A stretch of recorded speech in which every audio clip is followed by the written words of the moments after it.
Bonsoir, bonsoir. Comme je suis heureuse de vous retrouver comme à chaque fois sur la plateforme de Vivo Vojo, c'est un vrai plaisir. Merci d'être avec nous. Merci une fois de plus de votre confiance. Je vous rappelle que je suis, pour celles et ceux qui ne me connaissent pas, Laura Massis, votre coach intervieweuse. Et aujourd'hui, eh bien, on va parler d'un sujet absolument passionnant, vous allez voir. Un sujet qui est novateur, un sujet qui est finalement plein de questionnements, plein d'innovations aussi. Je pense qu'on connaît encore pas tout sur le sujet, mais on est là justement pour parler de tout ça. En tout cas, on va parler ce soir de nos intestins. Et oui, qui sont peut-être, et je dis bien peut-être, à l'origine de beaucoup de nos mots M-A-U-X. Alors, pour parler de cette thématique, eh bien, j'ai le plaisir de retrouver notre ami, le docteur Coester. Salut, Denis, comment vas-tu ? Bonjour, bonjour, bonsoir Laura, bonsoir à toutes et à tous. Ravi d'être avec vous et comme tu l'as dit, effectivement, il y a plein de choses novatrices sur ce sujet et je suis vraiment heureux de pouvoir partager avec vous tout ce que j'ai pu apprendre et tout ce qui, à mon sens, peut vous être également utile dans votre quotidien. Ouais, on sait que tu es un féru d'informations, toi. Hein. Tu es vraiment quelqu'un qui va chercher les choses. Dès qu'il y a une petite connaissance nouvelle, on sait que tu vas fouiner et tu vas nous donner, je l'espère, tout au long de ce webinaire, en tout cas, plein de petites pépites, plein de petites choses pour que les personnes puissent avoir accès, en fait. Hein. Et c'est vraiment, je pèse mes mots, accès à cette connaissance. Alors, je rappelle, Denis, c'est la deuxième fois qu'on fait un webinaire ensemble. C'est la deuxième fois que tu es sur cette plateforme Vivo Vojo. Mais je rappelle pour celles et ceux aussi qui n'ont pas encore eu la chance de te connaître que tu es médecin, que tu es anesthésiste, tu es également coach en santé. Tu es diplômé aussi, double diplômé en médecine anti-âge. Et tu es auteur aussi d'un livre, du premier livre en français du biohacking qui s'appelle « Le manuel du démarrage du biohacker ». Le biohacker, on rappelle, pour ceux qui ne le savent pas, c'est une nouvelle vision de la santé, c'est ça, c'est une pratique en fait qui fait fureur dans la Silicon Valley, c'est comme ça qu'on pourrait la présenter ? Alors oui, en fait, c'est tout simplement l'union de deux mots qui pourraient spontanément, pas forcément avoir l'air d'aller ensemble, la biologie et le hacking. C'est-à-dire que l'idée, c'est de hacker notre propre biologie. Donc le hacking, c'est le piratage. L'idée, ça va être de hacker notre biologie. Hacker notre biologie, pourquoi ? Pour avoir une meilleure santé, pour optimiser nos possibilités, tant physiques que mentales, en sachant que le mental agit sur le physique, que le physique agit sur le mental. Et c'est d'ailleurs des choses que nous allons développer ce soir plus particulièrement. Ouais. Bien sûr. Alors, j'aimerais qu'on parle un tout petit peu de toi. Tu es passé dans tes consultations finalement tout au long de ta carrière, tout au long de ton expérience, de ton savoir-faire, de ton savoir-être aussi, par 4 phases. Allez, on va dire ça comme ça. Tu as pratiqué et tu continues à pratiquer la réanimation. En clair, qu'est-ce que tu faisais ? Tu fais passer de l'état, alors pardon, c'est un peu cut comme ça, mais de l'état de mort au survivant. Tu étais focus sur le corps ? Voilà, en fait, ce qui vraiment m'a intéressé au début quand j'ai fait médecine, en fait, à la base, moi, j'ai vraiment, au début, j'ai fait médecine un peu pour être pédiatre et tout ça. Après, on a toujours plein d'idées au début, mais très rapidement, je me suis rendu compte que ce qui était au cœur de ce que je voulais faire en tant que médecin, c'était sauver des vies. Voilà. Donc, effectivement, c'est pour ça que je me suis orienté vers l'anesthésie-réanimation. J'ai beaucoup travaillé en anesthésie, en réanimation adulte, en réanimation pédiatrique, aux urgences, au SAMU. J'ai également fait pas mal de SAMU. Et j'étais également enseignant de premier secours. Donc, vraiment, cette idée de pouvoir… je vais utiliser un mot anglais parce que c'est vrai qu'il n'est pas forcément correct en français, mais eux, ils parlent de resuscitation, c'est-à-dire eux, la réanimation cardio-pulmonaire, ils appellent ça la resuscitation. Parce qu'en fait, vraiment, ce qui m'importait, c'était qu'une personne extrêmement malade puisse survivre. Voilà, donc ça, c'était la première phase. Après, c'est vrai que en développant encore la médecine et puis en voyant aussi que voilà, une fois qu'on a sauvé une vie, c'est bien beau, mais après la vie, il faut aussi qu'elle puisse se poursuivre dans de bonnes conditions. Donc la deuxième phase, c'est tout ce que nous amène la médecine allopathique dans le traitement d'une personne malade jusqu'à le fait que la personne ne soit plus malade. Donc on a la deuxième étape. Première étape, c'est on passe de quelqu'un de quasiment moribond à quelqu'un de vivant. Ensuite, deuxième étape, on est d'une personne qui est malade jusqu'à l'amener à un état de pas malade. Ensuite, j'ai vraiment réfléchi sur l'intérêt de travailler pas que au niveau du corps, mais également sur l'esprit. Comme je le disais tout à l'heure, l'esprit interfère sur le corps interfère sur l'esprit. C'est vraiment important de pouvoir connaître les deux et utiliser l'un au service de l'autre. Et ensuite, j'ai découvert ce qu'on appelle donc la médecine anti-âge. Je suis doublement diplômé de médecine anti-âge. La médecine anti-âge, c'est en fait une médecine de prévention qui permet finalement de rester en santé. Donc là, finalement, on a encore une marche supplémentaire. Maintenant, l'idée, c'est de prévenir une bonne santé. Et finalement, l'évolution m'a très rapidement amené vers le biohacking, qui est l'étape presque ultime, qui va être finalement d'utiliser toutes les techniques que j'ai, médicales, paramédicales, de coaching, etc., orientées non plus vers la préservation de la santé, mais l'optimisation de la santé. Donc, c'est ça le biohacking. Alors, Denis, depuis une paire d'années, tu as décidé de te former justement, tu l'as dit, en hypnose, en coaching, également en PNL, en programmation neurolinguistique. Tu t'interroges davantage sur les états émotionnels, sur les troubles de l'humeur, sur également les soucis de concentration. Ce qui est essentiel pour toi, finalement, c'est d'allier corps et esprit et corps. Oui, bon, comme tu disais, Laurent, en fait, je me suis beaucoup formé effectivement au coaching, à l'hypnose. Je suis également instructeur certifié à la NGH en hypnose. Et en fait, je me suis rendu compte lors de mes consultations que, en tant que médecin, ce qui manquait, c'est la dimension de l'esprit. Et en tant que hypnothérapeute, en tant que coach, ce qui manquait, c'était la dimension du corps. Donc, très clairement, la limite d'un problème entre guillemets, de l'esprit, ça va être le corps, et la limite d'un problème du corps, c'est l'esprit. Donc, l'idée d'allier les deux, ça me semblait totalement évident. Donc, tout d'abord, en tant que soignant, en tant que thérapeute, et puis après, dans cette idée d'optimiser, donc d'utiliser l'un au service de l'autre. En préparant ce webinaire, il y a une phrase que tu m'as dite qui m'a vraiment interpellée. Tu m'as dit: le traitement du corps a pour limite l'esprit, et le traitement de l'esprit a pour limite le corps. Tous tes travaux, finalement, vont dans ce sens-là, et c'est tout l'intérêt, en fait, de ce webinaire aussi. C'est ce qu'on va voir à travers les différents enseignements que tu vas nous donner. Oui, tout à fait, Laurent. En fait, bon, j'ai eu l'occasion de développer diverses méthodes d'auto-coaching. Auto-coaching pour l'arrêt du sucre, auto-coaching pour l'arrêt du tabac, etc. Et en fait, dans toutes les méthodes d'auto-coaching que j'ai créées, j'associais systématiquement des techniques de l'esprit, donc c'était de l'hypnose, de la méditation, de la PNL, du coaching, et des techniques plus biologiques à travers l'alimentation, la nutrition, la micronutrition, plus des exercices psychocorporels. Donc, c'est vraiment une énergie, une synergie que je trouve extrêmement intéressante. Comme tu l'as dit très bien, la limite de s'occuper du corps, c'est l'esprit. La limite de s'occuper de l'esprit, c'est le corps. À partir du moment où on allie les deux, à mon sens, on est dans le juste. En tout cas, c'est ton postulat de départ, et on reste là-dessus pendant tout ce webinaire. Alors, Denis, il y a eu un article essentiel pour toi, fondamental pour toi, qui a été finalement une sorte de déclic, je crois qu'on peut dire ça comme ça. C'est un article des Échos qui est paru finalement presque à un an près, l'année dernière, le 22 janvier de l'an passé, et qui nous exprime, qui nous explique que finalement la dépression, et oui, c'est beaucoup dans le ventre que ça se passe. Raconte-nous ce qui s'est joué pour toi à ce moment-là. Alors, en fait, donc, comme je te disais, j'avais déjà pratiqué justement cette idée d'allier le corps et l'esprit, etc. Et on sait très bien que le corps-esprit, on va certainement le développer, mais ça se situe on va dire, ça s'illustre de différentes manières, comme le placebo, enfin, ou d'autres choses, on va y revenir. Et donc, j'ai toujours été focalisé sur cette idée du corps-esprit. Et j'étais vraiment frappé par le fait que dans ma pratique, il y avait beaucoup de personnes qui venaient me voir pour des problèmes mentaux, des troubles de l'humeur, des troubles de la concentration, des pré-burn-out. Et j'étais très souvent surpris de me dire que ces personnes avaient en plus des troubles du transit. Donc, ça a un peu titillé ma curiosité.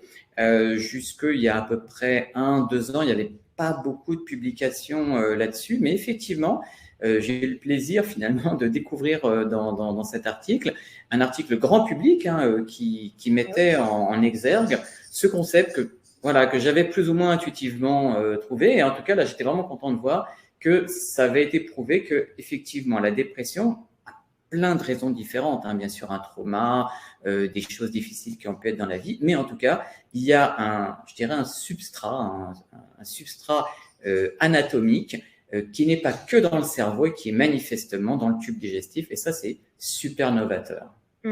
Alors, tu nous parles des trouble du transit. Moi, j'aimerais savoir ce qu'est un trouble du transit et quand est-ce qu'on doit s'alarmer, quand est-ce qu'on doit s'inquiéter finalement. On va rentrer dans le vif du sujet. Oui, tout à fait. Alors, c'est extrêmement intéressant parce que là encore, tout à l'heure, quand je disais que finalement, il y avait des choses qui étaient un peu intuitives jusqu'à ce que la science le démontre, dans les temps anciens, au temps Louis XIV, la médecine de Molière, etc., on utilisait l'expression « comment allez-vous » qu'on continue encore d'utiliser. Et en fait, à l'époque, quand on disait à quelqu'un « comment allez-vous », c'était « comment allez-vous à la selle ». Ça paraît absolument incroyable. C'est-à-dire que, évidemment, maintenant, ça paraît délicat de dire à une personne qu'on connaît ou qu'on ne connaît pas trop comment tu vas aux toilettes. Mais néanmoins, c'était totalement OK à l'époque de ces médecines du XVIIe siècle, de Molière. Donc, on demandait aux personnes, finalement, la qualité de leur transit. D'ailleurs, on avait assez peu de traitements à l'époque. Parmi les traitements, il y avait le lavement. Donc, finalement, l'idée, c'était de nettoyer le côlon d'une manière assez étonnante. Et finalement, à l'époque, pas vraiment expliqué. Le fait de nettoyer le côlon permettait parfois d'améliorer la santé.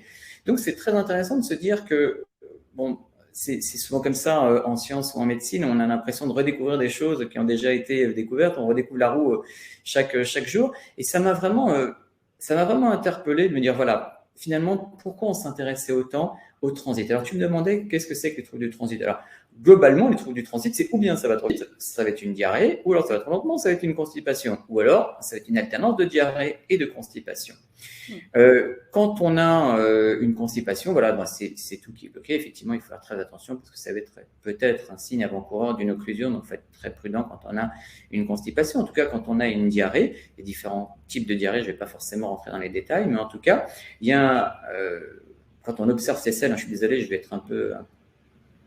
On est là pour ça en même temps. Voilà, on est là pour ça. Donc, quand on observe ces selles, finalement, on se rend compte que les selles, à partir du moment où elles sont assez compactes, marron, et qu'on a l'impression de les éliminer facilement, on est en bonne santé, tant sur le plan physique que mental. À l'extrême inverse, il y a des moments où finalement, quand on va aux toilettes, on a nos selles qui ont l'air ou bien morcelées, voire qui collent à la cuvette des WC. Et quand les selles collent à la cuvette des WC, c'est-à-dire très clairement qu'il y a quelque chose qui va pas au niveau du digestif. C'est qu'il y a un déséquilibre. Et ce déséquilibre peut être, je dis bien peut être, une cause de troubles de l'humeur, de troubles de la concentration. Ça veut dire que finalement, pour savoir où est-ce qu'on se situe dans notre état de santé, mais notre état psychique aussi, il faut aller observer finalement ces selles. C'est ça que tu es en train de nous dire. C'est-à-dire qu'il faut avoir en tout cas une acuité, il faut essayer d'aller observer de manière peut-être un petit peu plus attentive lorsqu'on va aux toilettes. Est-ce que notre état dépend de ça? Alors, évidemment, il dépend de plein de choses, mais finalement, tu sais, quand on veut analyser l'état de santé d'une personne, on lui fait une prise de sang et on va chercher tout un tas de paramètres extrêmement compliqués.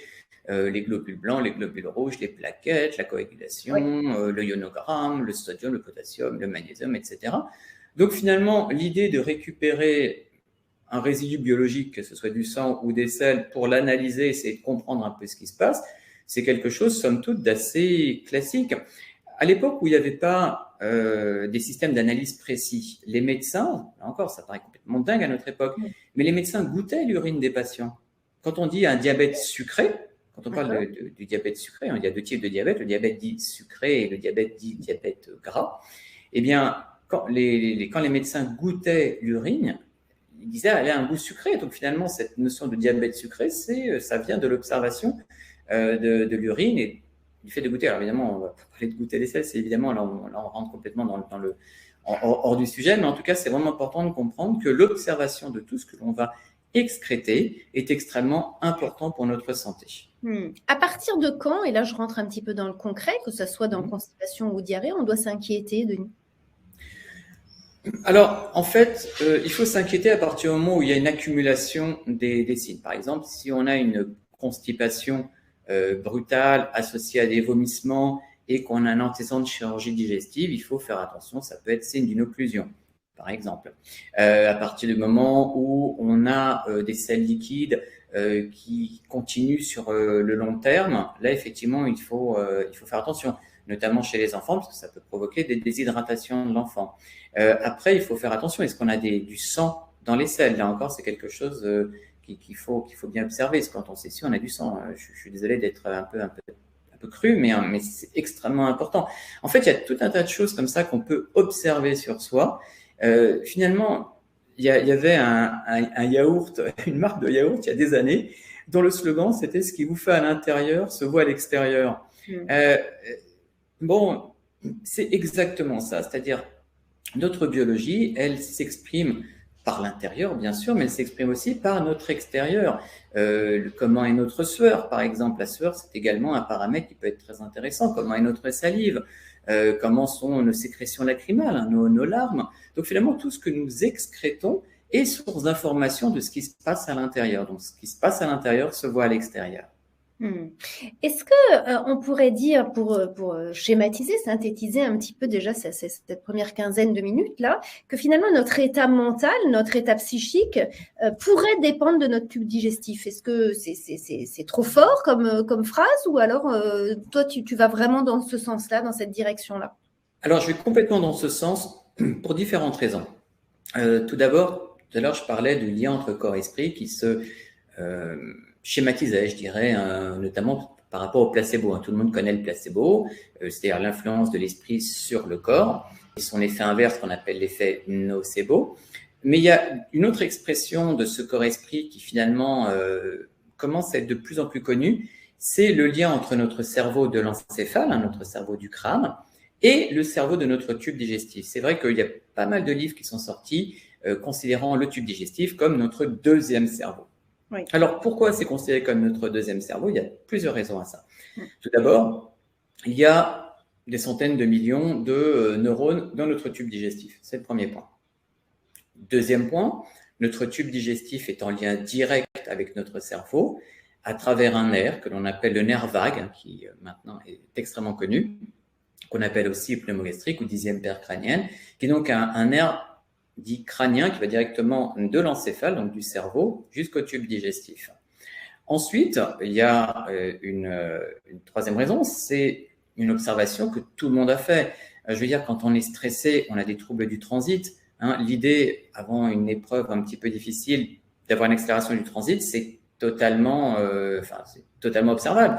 De même, les personnes qui sont stressées disent « j'ai une boule dans le ventre, ça tord dans le ventre ». Donc finalement, l'expression digestif d'un problème mental, c'est quelque chose que tout le monde a expérimenté.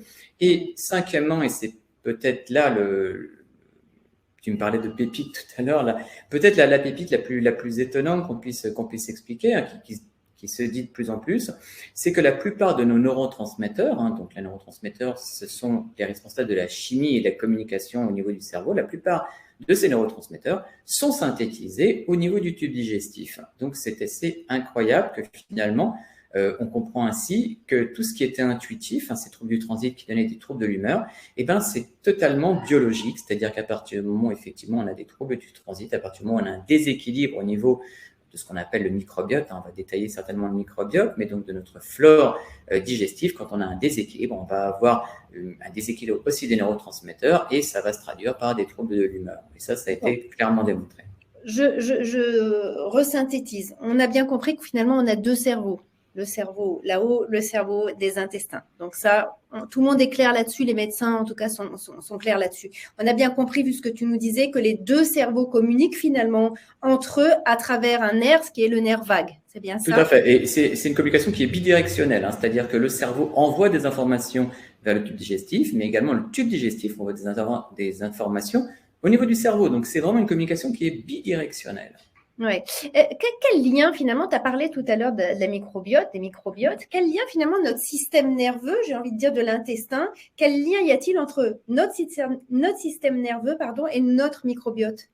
Eh bien en fait, comme je l'expliquais tout à l'heure, la plupart de nos neurotransmetteurs sont synthétisés au niveau du tube digestif. Bon, il y a plusieurs dizaines de neurotransmetteurs, je vais pas rester là-dessus, mais en tout cas, on va dire que pour ce qui est des troubles de l'humeur et pour ce qui est notamment de la dépression dont on parlait tout à l'heure, les trois neurotransmetteurs les plus importants sont la dopamine, la sérotonine et le GABA. Eh bien, il faut savoir que 90% de la sérotonine et à peu près 50% de la dopamine sont fabriqués au niveau du tube digestif et ensuite sont transportés jusqu'au cerveau pour être utilisés. Donc, en tout cas, c'est vraiment notre tube digestif et même notre microbiote qui fabrique la plus grande partie de ces neurotransmetteurs. Donc, il faut qu'on en prenne beaucoup plus soin que de manière automatique, comme on le fait finalement, parce qu'on s'en préoccupe très peu. Très Dans peu, la mais de vie toute de façon, tous les jours, j'ai envie de dire. oui, et l'intestin, d'ailleurs, il y a plusieurs personnes qui ont écrit sur cet organe méconnu, etc. Enfin, on a toujours considéré que, voilà, comme c'était le lieu de production des selles, c'était un organe un peu sale. Alors, On a toujours estimé que c'était quelque chose de pas ragoûtant, hein. Donc, même en médecine, hein, je veux dire, c'est vrai que pendant toutes nos études, aller faire un examen de cette partie-là, c'était jamais une partie de plaisir. Néanmoins, on se rend compte à quel point c'est quelque chose d'essentiel. Voilà, c'est comme ça, parfois, on a l'impression de délaisser un organe et finalement, on a le focus dessus parce qu'on se rend compte qu'il y a énormément de choses à en dire et qu'un organe qui semblait pas très important, on se rend compte qu'il a énorme, qu'il est vital, hein, ça c'est une certitude, mais qu'il a une énorme importance parce que notre microbiote, c'est pas uniquement nos neurotransmetteurs, hein. Le microbiote, il intervient aussi dans l'immunité. Avoir un bon microbiote, c'est également un facteur d'immunité. Il faut quand même voir que finalement, le tube digestif, c'est notre organe qui est le plus en lien avec l'extérieur. Donc, il récupère tout ce qu'on a dans la bouche. Je veux dire, voilà, on avale des poussières, on mange des trucs pas forcément très propres. Les enfants, ils mettent les doigts dans la bouche. Et tout ça, c'est en lien avec le tube digestif. Donc, heureusement que notre tube digestif a une barrière immunitaire extrêmement puissante pour nous protéger de tout ce qui peut venir de l'extérieur. Tu nous rappelles en quelques mots ce qui se cache en fait derrière le mot microbiote et qu'est-ce qu'on entend par ce mot-là? Alors, le microbiote, en fait, c'est un ensemble bactérien qui contient des tonnes de cellules. En fait, il y a à peu près, on a dans le corps à peu près 100 fois plus de cellules bactériennes que de cellules humaines. C'est vrai, dingue, parce que les cellules bactériennes sont beaucoup plus petites. Mais en tout cas, on a à peu près 100 fois plus de cellules bactériennes dans notre corps que de cellules humaines. Et en fait, ces bactéries, elles se développent au niveau des intestins. Probablement dès l'état embryonnaire à travers les bactéries qui circulent au sein de notre maman et dans le liquide amniotique. Et puis ensuite, au niveau de la naissance, il y a un contact comme ça également avec les bactéries de la mère, hein, quand il y a un accouchement par voie basse, mais également quand il y a une césarienne, hein, à un moment on s'était posé la question, oui, mais est-ce que les personnes qui sont nées par césarienne ont un microbiote également parce qu'ils ne passent pas par les voies naturelles? Et bien, en fait, ça a été montré que oui, hein, de toute façon, on développe notre microbiote. Et puis, notre microbiote, ce n'est pas uniquement lors de notre naissance, c'est au cours de la vie de tous les jours. Comme je disais tout à l'heure, ben voilà, l'enfant, il va aller au bac à sable, l'enfant, il va aller prendre le chewing-gum du copain, il va le mettre dans sa bouche, enfin tout ça. Et finalement, tout ça, ça développe un microbiote. Il faut savoir que le microbiote, il est aussi spécifique de chacun que nos empreintes digitales. On a chacun un microbiote extrêmement précis. Et c'est ce qui explique qu'à partir du moment où il est déséquilibré, il va être déséquilibré parce qu'on prend un antibiotique, il va être déséquilibré parce qu'on prend un pansement gastrique, il va être déséquilibré parce qu'on change de régime alimentaire. Par exemple, on va dans un pays étranger puis on chope ce qu'on appelle la tourista. Donc, à partir du moment où il y a un déséquilibre de notre microbiote, eh ben, il va y avoir ce qu'on appelle une dysbiose. Donc, une dysbiose, c'est un déséquilibre qui va entraîner des troubles du transit et qui va entraîner également, comme je l'expliquais tout à l'heure, éventuellement des troubles de l'humeur, voire du stress. C'est intéressant d'ailleurs de constater, comme j'expliquais tout à l'heure, que le stress a un effet sur le tube digestif, mais il faut également comprendre que le tube digestif a un effet sur le stress. Ça peut être un phénomène auto-entretenu. D'accord. Donc, comment est-ce qu'on met un terme à ça, finalement? Comment est-ce qu'on met un terme à cette roue, hein, parce que manifestement, c'est quelque chose qui se complète l'un et l'autre. Donc, comment est-ce qu'on peut prendre soin et reprendre notre mainmise, finalement, sur notre tube digestif ou sur nos intestins? Alors, il y a des manières extrêmement simples. La première manière, comme j'expliquais, c'est de regarder ses selles. Voilà, et de constater ce qui se passe. Par exemple, je vais te donner un exemple très personnel, hein. Quand j'étais petit, mon petit plaisir, c'était du lait chocolaté au goûter. Voilà. J'ai pris ça pendant des années. Et puis, je sais pas, il y a à peu près une vingtaine d'années, je n'ai pas vraiment fait le lien, mais quand je prenais mon lait chocolaté, après, ça tournait au niveau du digestif. Et voilà, j'étais pas bien, puis même je me sentais un peu embrumé. Et je n'avais pas vraiment compris pourquoi, j'avais pas vraiment fait le lien. Alors, bien des années après, j'ai eu la preuve que j'étais intolérant au lactose. Donc voilà, donc j'ai éliminé le lactose de mon alimentation. Donc déjà, le plus important, c'est de s'observer. Il y a énormément de personnes intolérantes au lactose. Il y a beaucoup de personnes intolérantes au gluten. Pas trop parler d'intolérance au gluten parce que c'est un sujet extrêmement vaste. Mais en tout cas, voilà, il y a plein d'intolérances diverses et variées. Et l'idée, c'est de... On sait qu'on est intolérant parce que moi, j'essaie toujours de rentrer dans le concret pour que les personnes repartent. Bien sûr. Alors, il y a... On sait qu'on est Il intolérant. y a une manière extrêmement simple. La manière la plus simple qu'on puisse avoir, c'est d'avoir un petit cahier, tout simplement, et de noter ce qu'on mange et comment on se sent après. Ça paraît tout bête, mais si, mettons, vous vous rendez compte, je dis n'importe quoi, que toutes les fois vous mangez des petits pois, ben, dans les heures qui suivent, vous êtes un peu fatigué, vous avez mal au ventre et vous vous sentez un peu embrumé, c'est très probablement que vous êtes intolérant aux petits pois. Donc ça, c'est la manière la plus simple à faire. Après, il est possible d'aller évidemment plus loin. On peut faire des tests biologiques pour chercher les intolérances.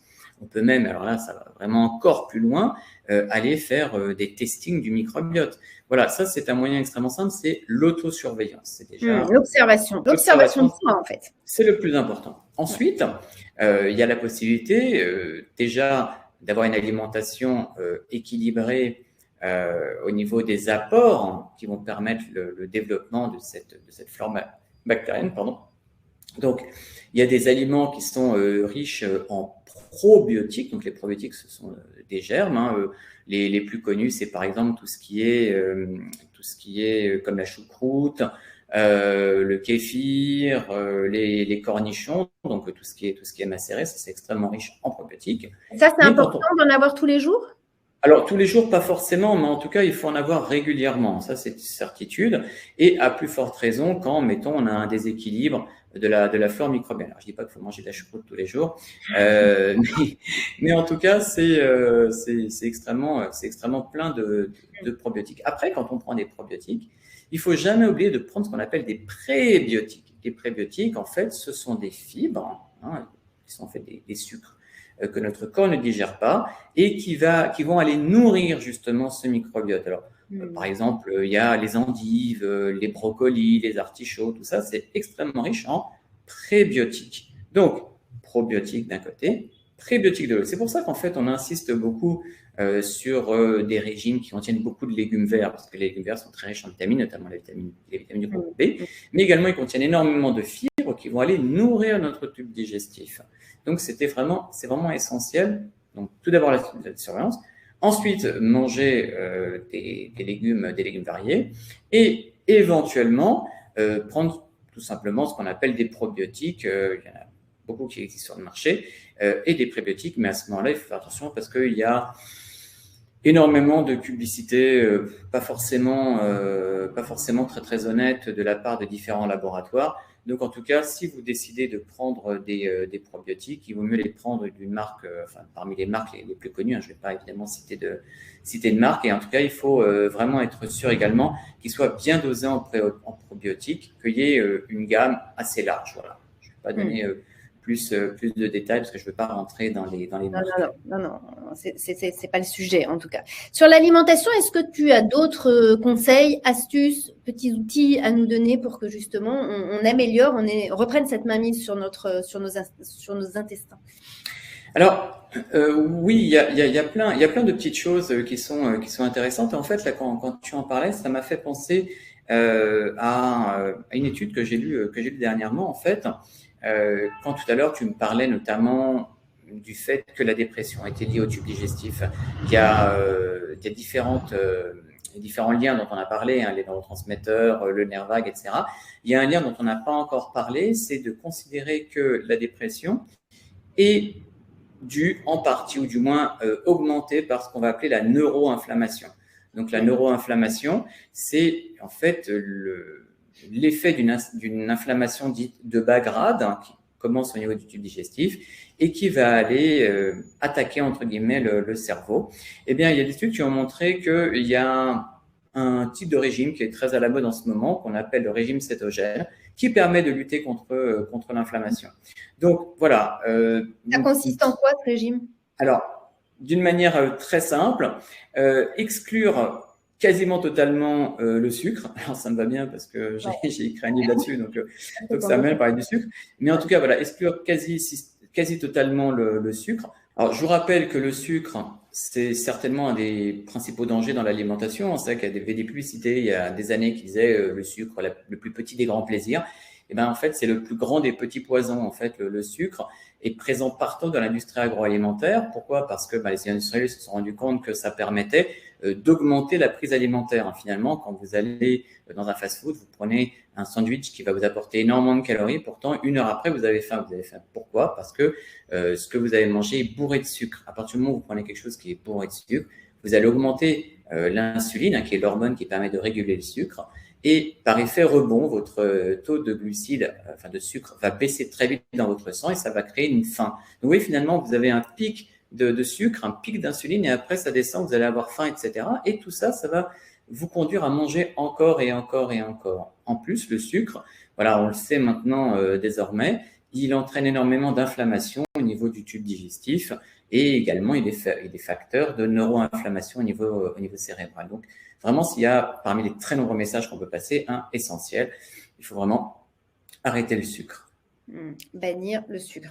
Voilà. Merci pour ce conseil, même si c'est vrai qu'on l'entend beaucoup dans notre quotidien. Parfois, on peut avoir tendance à aller vouloir grignoter un gâteau, du chocolat, des choses qui nous font quand même plaisir, mais malgré tout, voilà, ça reste des plaisirs qui peuvent être quand même des petits poisons.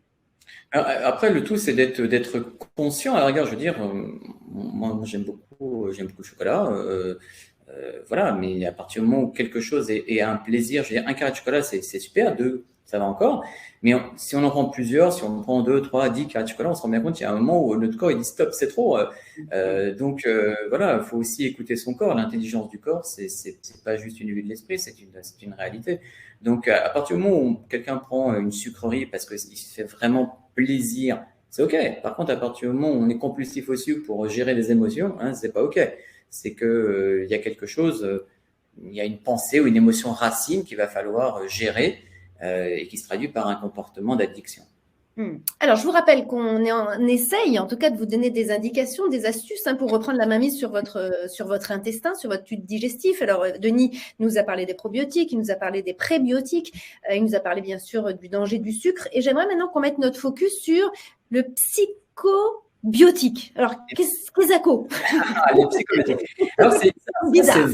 Ouais, alors ça c'est vraiment quelque chose d'absolument incroyable. C'est-à-dire que c'est vraiment dans la droite ligne dont on parlait tout à l'heure, de se dire que notre intestin, c'est notre deuxième cerveau. Voilà, comme j'ai expliqué, les neurotransmetteurs principaux des troubles de l'humeur, à savoir la sérotonine, la dopamine et le GABA, sont synthétisés dans le tube digestif. 90% de la sérotonine est fabriquée dans le tube digestif. 50% la dopamine et également une grande partie du GABA.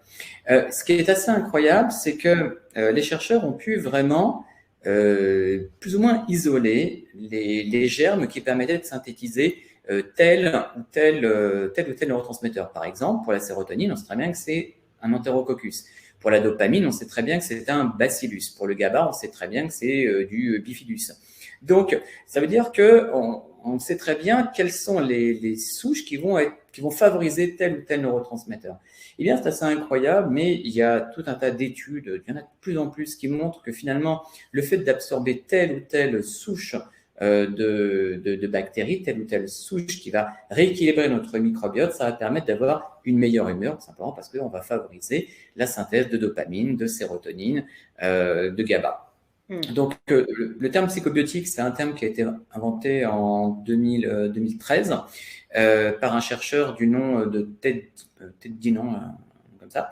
Et donc, c'est lui qui a lancé ce terme. Alors, c'est quelque chose qui est vraiment en pleine évolution, mais c'est extrêmement intéressant parce que finalement, quand on réfléchit aux troubles de l'humeur, voilà, une personne qui a des troubles de l'humeur, qui est déprimée ou qui est en burn-out ou autre, peut-être aura le réflexe direct d'aller voir un psychologue. Mais en même temps, s'il y a des troubles du transit, si finalement on peut aider à corriger déjà le terrain, ça serait extrêmement important. C'est vraiment cette idée-là dont je parlais, c'est-à-dire que la limite de l'esprit, c'est le corps, la limite du corps, c'est l'esprit. Et donc, c'est vraiment important de pouvoir allier les deux. Donc, on reprend le contrôle de notre santé, de notre mental finalement par l'alimentation. Ça, c'est le premier grand chapitre. Mais il y a évidemment d'autres leviers hein, pour reprendre ce contrôle-là. L'exercice, j'ai envie de dire mental et l'exercice physique en font partie? Oui, tout à fait, puisque, comme j'expliquais, en fait, avec cet axe bidirectionnel, quand on a des troubles du transit, ça peut augmenter un stress. À l'inverse, quand on a un stress mental, ça peut avoir des répercussions digestives.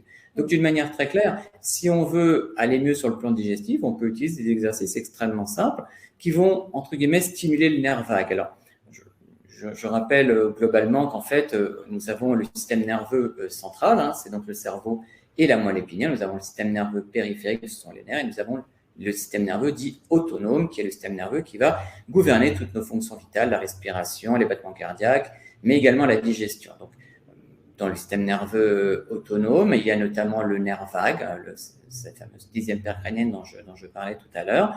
Et en fait, on sait très bien que quand on pratique des exercices qui vont, entre guillemets, booster ce nerf vague, on va avoir des effets non seulement mentaux, mais également au niveau de tout le corps. Alors, une des choses les plus connues à présent, surtout pour ceux qui nous regardent, c'est la cohérence cardiaque. La cohérence cardiaque, c'est un type de respiration qui va justement chercher à stimuler le nerf vague. Mais il y a d'autres manières de stimuler le nerf vague. La méditation, la prière, évidemment, le yoga. Il y a même des huiles essentielles, comme par exemple la lavande ou la bergamote, qui, quand on les respire, stimulent le nerf vague. D'une manière aussi générale, toutes les fois on fait une activité qui nous fait plaisir, qui nous met en joie, on va stimuler le nerf vague. Le fait de prendre une douche un peu plus fraîche, ça va stimuler le nerf vague. Donc il y a plein de choses qui vont permettre de stimuler le nerf vague. Et donc finalement, de hacker notre cerveau du crâne en hackant le système entre nos deux cerveaux. Et c'est ça qui est vraiment la beauté de la chose. C'est-à-dire que pour finalement avoir moins de stress mental, on peut aller travailler sur le tube digestif à travers un équilibrage de la flore des microbiotes, mais on peut également travailler sur le nerf proprement dit. Donc, c'est vraiment la beauté de la chose. On peut intervenir sur 3 niveaux. C'est extraordinaire. Alimentation, donc exercice mental, exercice physique, évidemment, ça on vous le redit à chaque fois lors des webinaires, mais mettez-vous tout le temps en mouvement. Tu nous rappelles les bénéfices par rapport aux intestins? Oui, alors le fait de se mettre en mouvement, c'est de toute façon une bonne chose, parce que justement notre corps est fait pour bouger. D'ailleurs, c'est quelque chose que l'on voit d'une manière assez intuitive. Après manger, on sent un petit peu flagada, tout simplement parce que le sang qui est dans nos muscles, dans notre cerveau, va dans le tube digestif pour préparer la digestion. Donc voilà, il faut s'écouter à partir du moment où si on est un petit peu en moment de pause après un repas, c'est OK de s'arrêter, voire de faire une petite sieste, hein, ce qu'on appelle par exemple les power naps, c'est-à-dire les siestes énergisantes et très courtes. Ça veut dire quoi, de quelques minutes? Oui, enfin en tout cas moins d'un quart d'heure. Un quart d'heure, d'accord. Voilà, donc ça c'est les fameuses power naps. Après, effectivement, le fait de se mettre en mouvement, eh ben, puisque le sang ne va plus au tube digestif, eh ben, il faut que le sang soit redistribué. Le fait de se mettre en mouvement, ça va renvoyer le sang au niveau des muscles moteurs. Et ça, c'est extrêmement important parce que ça va permettre de l'oxygéner à travers les mouvements et on va avoir une clarté mentale bien plus importante. Parfois, quand on a un espèce de brouillard mental, quand on a mangé trop de choses lourdes, grasses, sucrées, etc., on se rend compte qu'on a un brouillard mental et la fameuse petite balade digestive, on se rend compte que ça fait du bien et c'est tout à fait normal. Donc en fait, tout au long de ce webinaire, là, depuis de nombreuses minutes, hein, tu nous dis de faire attention finalement à notre deuxième cerveau. Hein, tout à fait. Avec vigilance, avec acuité même là-dessus. Si on ne fait pas et si on ne prête pas attention à notre deuxième cerveau, qu'est-ce qui se passe sur le long terme, bien évidemment? Alors, sur le long terme, de toute façon, ça va être l'augmentation de ce déséquilibre dont je parlais tout à l'heure, de la dysbiose, c'est-à-dire que les troubles alimentaires vont augmenter, l'inflammation systémique, donc cette inflammation issue du tube digestif, va augmenter, ça peut entraîner des douleurs articulaires, c'est vrai que certainement que ça rentre dans le cadre de l'arthrite, ça rentre également dans le cadre d'autres maladies comme par exemple la fibromyalgie, donc il peut y avoir tout un tas de choses finalement. Entre guillemets, l'organisme, il se détraque un petit peu. Donc, c'est vraiment important de prendre les choses à la racine. Est-ce que tu vois d'autres choses à nous dire par rapport, il y aurait plein de choses tout le temps, mais une petite pépite supplémentaire avant qu'on passe à la formation que tu proposes ce soir, justement? Ouais, alors il y a un article que j'ai vu récemment que je trouve assez rigolo. Figurez-vous que quand on va à la campagne, on respire tout un tas de poussières. Voilà. Et que dans les poussières que l'on respire, il y a notamment des poussières qui contiennent une bactérie, le Mycobacterium vaccae, et il y a des études qui ont montré que le Mycobacterium vaccae permettait d'augmenter nos neurotransmetteurs du bien-être. Donc voilà, c'est peut-être une des raisons pour lesquelles faire du jardinage ou se balader dans la campagne, ça fait du bien. C'est certainement parce qu'on s'oxygène et parce qu'on voit des belles choses, mais également parce qu'on respire du Mycobacterium vaccae. Super. Allez, je propose maintenant qu'on s'arrête sur la formation programme que tu nous proposes ce soir. Adopter le biohacking et éveiller le super humain qui est en vous. Disons, ça donne envie en tout cas. Ça donne envie. J'ai eu beaucoup de plaisir à la faire. Ouais. À qui ça s'adresse? En fait, c'est plus qu'une formation, on va dire. C'est vraiment un accompagnement que tu nous as fait. C'est bien plus. Oui, alors. Ouais, je te remercie d'insister là-dessus. En fait, bon, moi, de base, je suis un pur universitaire. J'ai été chef de clinique des universités, j'ai donné des cours à la fac, je donne encore des cours à la fac. J'étais encore en cours il y a 2 semaines. Donc voilà, moi, je suis un grand habitué de donner des cours. Voilà, c'est quelque chose que j'aime énormément. Et donner des cours dans des amphis, voilà, je sais faire, je l'ai énormément fait. Mais en fait, ce qui me plaît vraiment, c'est plus des choses plus particulier où finalement on ne donne pas juste de l'information, mais on donne de l'information pour en faire quelque chose. Et c'est vraiment le cœur de cette formation. Si tant est qu'on puisse appeler ça une formation, en fait, c'est pas tant une formation, c'est surtout un accompagnement. Un accompagnement, pourquoi? Parce que finalement, j'explique que en domptant, en piratant, entre guillemets, notre propre biologie, on arrive à avoir un mieux-être physique, un mieux-être mental, une vie plus longue, plus heureuse et plus saine. Donc finalement, cet infoproduit, je vais pas parler d'une formation, pardon, mais donc en tout cas cet infoproduit, finalement c'est un accompagnement qui va pas être basé sur tout un tas de concepts divers et variés, c'est basé sur un concept extrêmement simple qui est que tout vient de votre biologie, de votre physiologie et de votre psychologie. À partir du moment où vous maîtrisez votre biologie, eh bien, vous allez maîtriser votre physiologie et en grande partie votre psychologie. Et donc, c'est vraiment ça qui est important. En plus, bon, je suis quand même coach, donc finalement, il y a également beaucoup d'éléments de coaching. Il y a comment mettre en place un objectif, comment tenir un objectif, quoi prendre, quoi manger pour être plus en énergie pour atteindre les objectifs. Parce que si on a un objectif extrêmement précis, si on se dit voilà, je vais réaliser ça, mais qu'on n'a pas l'énergie pour y aller, ben, ça ne sert à rien. À l'inverse, si on a énormément d'énergie mais on ne sait pas où on va, ça ne sert à rien. Donc l'idée, c'est d'utiliser cet entraînement, pour ne pas dire formation, cet entraînement, pour aller mieux, pour pouvoir vous aider, vous accompagner. D'ailleurs, c'est pas juste une formation où vous m'écoutez parler. Après, il y a des webinaires. Vous pouvez poser des questions, même entre 2 webinaires, vous pouvez poser des questions.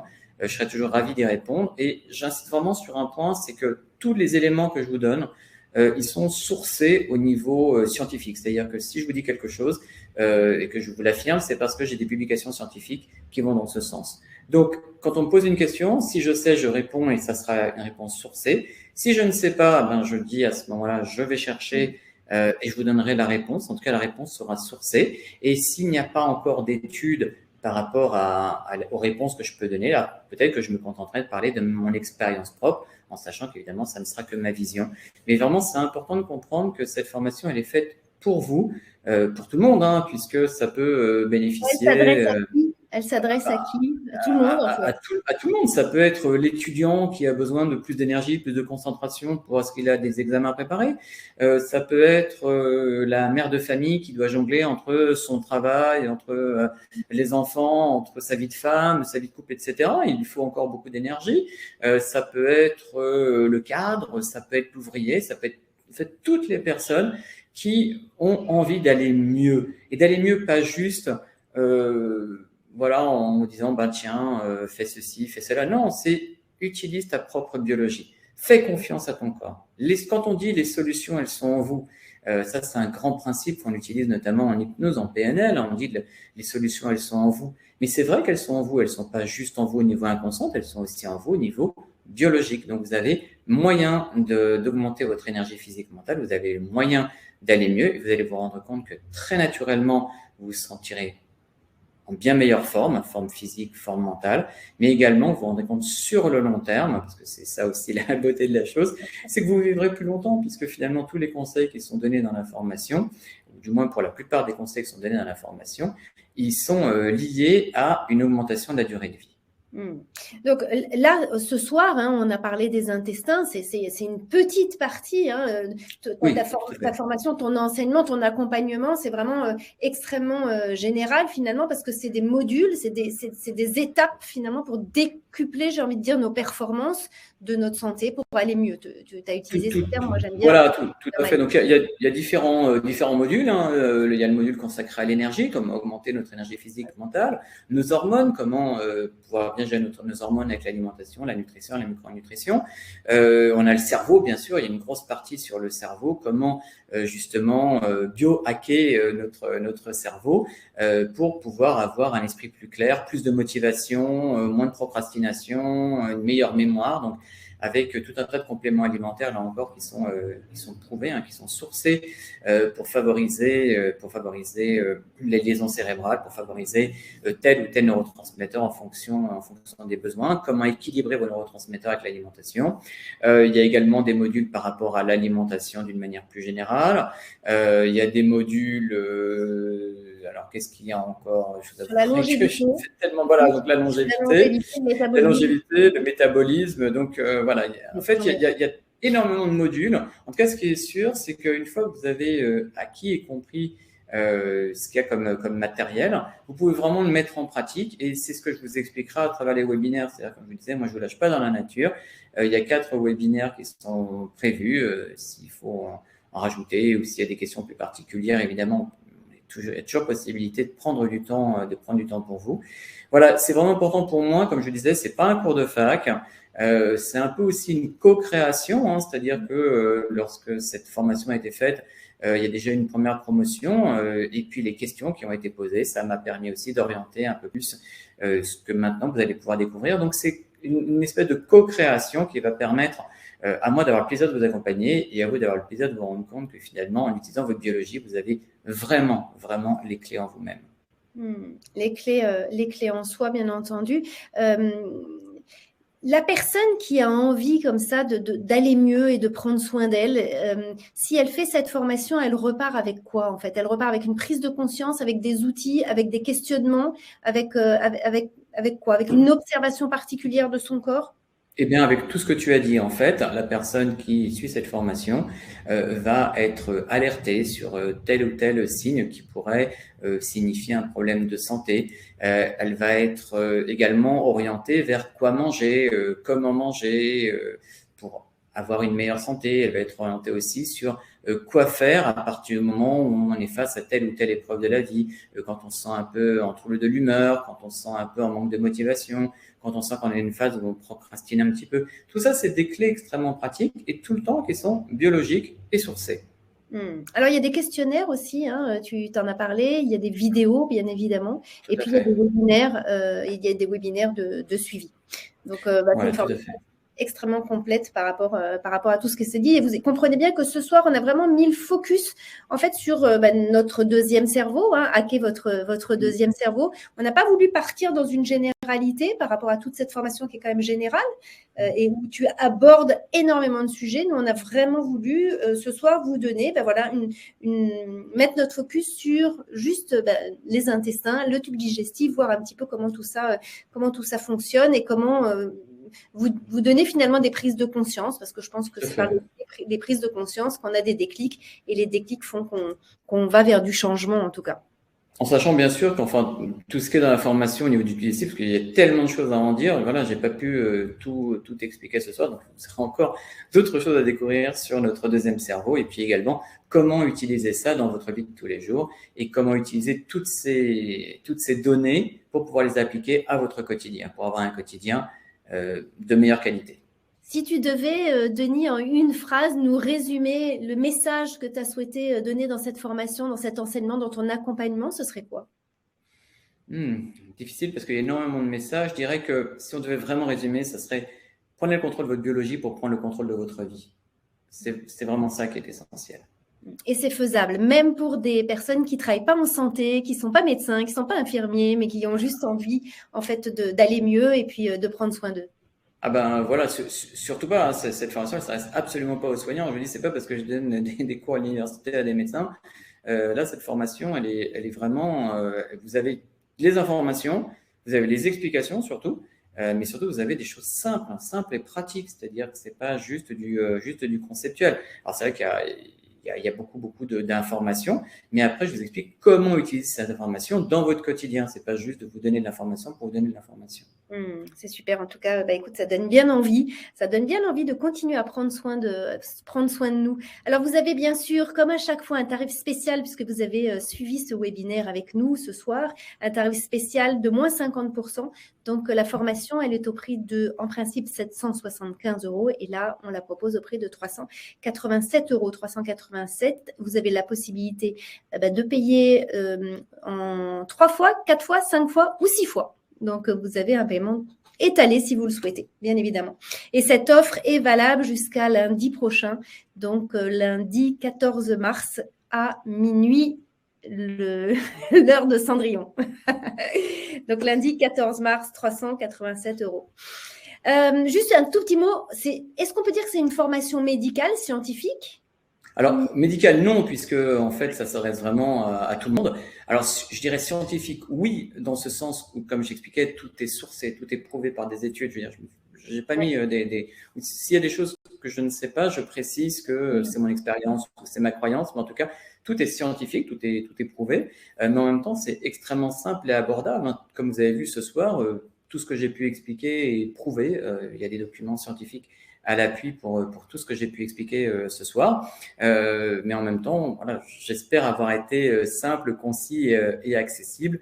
Et en tout cas, voilà, si vous m'avez trouvé simple, concis et accessible, ben, sachez que dans la formation, voilà, c'est dans ce genre de manière avec lesquelles je m'exprime. En tout cas, il y a un truc que j'adore chez toi, c'est ta rigueur, bien évidemment scientifique, ta rigueur médicale aussi, puisqu'on sent bien que voilà, tu es empreint de ton énergie, mais plus que ça, de ton savoir-faire de médecin, et bien plus encore, parce qu'on a bien compris que tu es évidemment médecin, mais tu es allé chercher plein d'autres choses pour allier corps et esprit, esprit et corps. Et donc, effectivement, ça fait une unité, et je pense que effectivement, cette formation reflète l'homme que tu es et donc l'enseignement que tu as pu nous donner ce soir, si ça vous a parlé en tout cas. Quoi te dire, Denis? Plein de belles choses pour toi. Est-ce que tu as un message à adresser aux personnes qui souhaitent peut-être se lancer dans l'aventure et qui ont envie de te suivre par rapport à ça? Ben, comme tu l'as signalé, il y a plein de facilités de paiement, donc ça montre bien que c'est vraiment quelque chose qui est abordable pour tous, hein. Au niveau voilà, donc au niveau financier, au niveau du fonds, sachez que de toute façon, voilà, vraiment j'ai fait en sorte de clarifier au maximum, et c'est vrai que en plus on a pu bénéficier déjà d'autres personnes qui avaient pu la pratiquer, donc voilà, on a tenu compte également de leur retour, on a tenu compte également de tout ce qui a pu être dit en webinaire. Voilà, comme je disais, c'est une co-création. Moi, j'apprends aussi avec vous. Il y a plein de choses que vous allez peut-être m'apprendre, vous allez peut-être me faire découvrir des techniques ou des choses que j'aurai le plaisir d'aller étudier. Donc, vraiment, voilà, je vous attends avec grande impatience pour cette formation, training ou expérience, je ne sais pas comment on peut le qualifier. Et est-ce que tu nous donnes les clés finalement pour devenir un biohacker? Ah, les clés pour devenir un biohacker. Je vous donne du moins une partie des clés, hein, puisque voilà, pour en savoir plus sur le biohacking, parce que le biohacking, effectivement, la base du biohacking, c'est cette formation. Après, effectivement, on peut aller beaucoup plus loin. D'ailleurs, j'aurais le plaisir, si ça vous intéresse,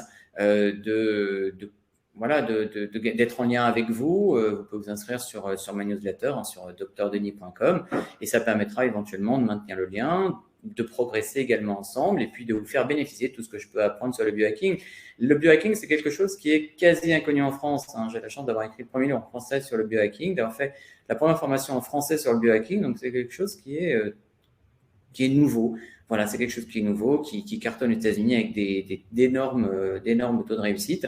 Donc voilà, l'idée, c'est aussi de vous faire bénéficier de ce concept, de cette méthode, et également, toutes les fois où je vais apprendre des choses, de développer des nouvelles techniques pour vous les transmettre. Et puis voilà, en vous inscrivant sur ma newsletter, vous serez informé de tout ce que je peux également produire. Il y aura également une chaîne YouTube. En tout cas, voilà, restez en lien avec moi et on aura le plaisir d'avancer ensemble. Bon, en tout cas, sur Vivo Vojo, tu continues à œuvrer et à co-créer avec nous. Je rappelle que vous pouvez avoir toutes les informations sur le site de Denis, mais également sur le site de Vivo Vojo. Je vous rappelle également que vous allez avoir la possibilité, que vous aurez le replay de ce webinaire dès demain matin dans votre boîte email avec, comme d'habitude, toutes les informations que vous souhaitez sur la formation de Denis. Et puis, si vous avez envie de mettre des petites pauses, si on est peut-être allé trop vite, je ne sais pas, parfois on peut aller trop vite, mais pour revenir sur des outils, revenir sur des conseils, revenir sur des enseignements de Denis ce soir, vous aurez le replay donc dans votre boîte mail dès demain. Voilà, je rappelle également, Denis, le titre de ton livre, donc de ton premier livre, le manuel de démarrage du biohacker.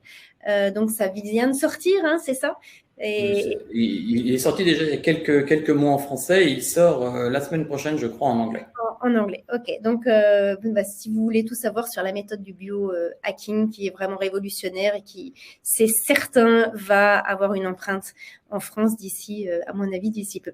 Merci en tout cas. Merci à toi. Merci pour tes précieux conseils, tes enseignements, tes partages. Merci Laura. C'était super, comme d'habitude. Merci à toi. Et écoute, je sais que tu vas te replonger dans tes études, je sais que tu vas te replonger dans tes bouquins, dans tes articles, dans ton exploration. Et écoute, dès que tu as des choses nouvelles, évidemment, tu viens nous en faire. Avec grand plaisir pour le partager. Et nous partager tout ça. Je t'embrasse bien fort, je vous embrasse tous et je vous dis à très vite pour de nouvelles informations pleines de joie et de vie. À tout bientôt.